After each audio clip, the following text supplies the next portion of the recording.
Kakaiwasan nyo yan, yung masyado nyong babarating yung mga rates ng car rental. Hindi naman nagpipresyo ng ganyan yan para yumaman eh.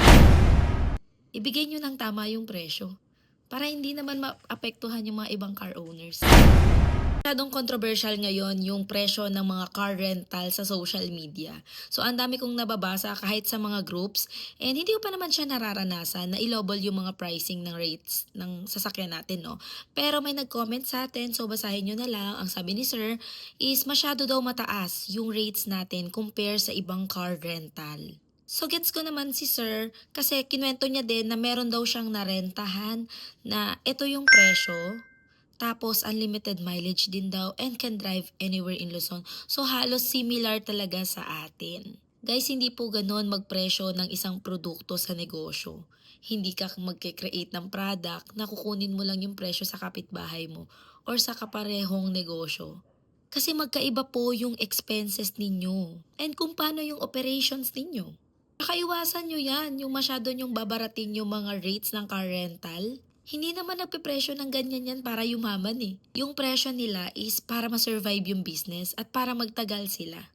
Kasi kung ipapantay nila yung rates nila sa ibang car rental, tapos alam naman nila na sobrang top-notch yung quality ng service, from customer service, quality ng sasakyan, roadside assistance, alam nyo yun.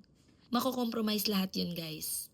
Hindi nyo makukuha yung magandang serbisyo na kailangan ninyo. Alam nyo ba na naranasan na din namin magkaroon ng sobrang babang rate? Yun yung 999 namin for 8 hours within Bulacan. Pero as time goes by, na-realize namin na hindi pwedeng magkaroon ng ganong rate ang car rental. Kasi nakakompromise yung mga kapwa car owners namin na ibaba din yung presyo nila. So akala din ng mga renters is tama yung pricing na ganun. Siyempre, ka-questionin mo, hindi ka ba lugi sa maintenance? Pag nagkaroon ba ng aberya or kailangan ng roadside assistance, mako-compensate ba yon ng 999? Know your worth guys. Kung alam nyong tapat at maayos kayo magbigay ng serbisyo sa mga customers ninyo, ibigay nyo ng tama yung presyo para hindi naman maapektuhan yung mga ibang car owners. Pag lumipas ang ilang buwan at na-realize nyo na mali pala yung presyohan nyo, bigla kayong magtataas. At yung mga clients nyo na nandyan nung mababa yung presyo nyo, mawawala sila. Maghanap sila ng mas mura. Since nagtaas ka na, hindi na sila sa'yo magre-rent. Ito din po yung reason kung bakit ganun yung rates namin. Kasi ayaw namin mangyari yung nandyan lang yung mga clients kasi mura yung presyo namin. Gusto namin yung babalikan nila is yung quality ng serbisyo namin at yung mga sasakyan. So wag niyong babaratin yung mga presyo ng car rental. Alam nyo, kahit hindi nyo sabihin, pag naging loyal customer kayo ng mga car rental owners na yan, sila na mismo yung magbibigay ng discount sa inyo. Kahit hindi mo hilingin. There's no such thing na mataas ang presyo ng produkto mo. Depende po kasi ito sa target market. Kung hindi mo afford yung mga rates ng car rental owners na yan, you still have the right.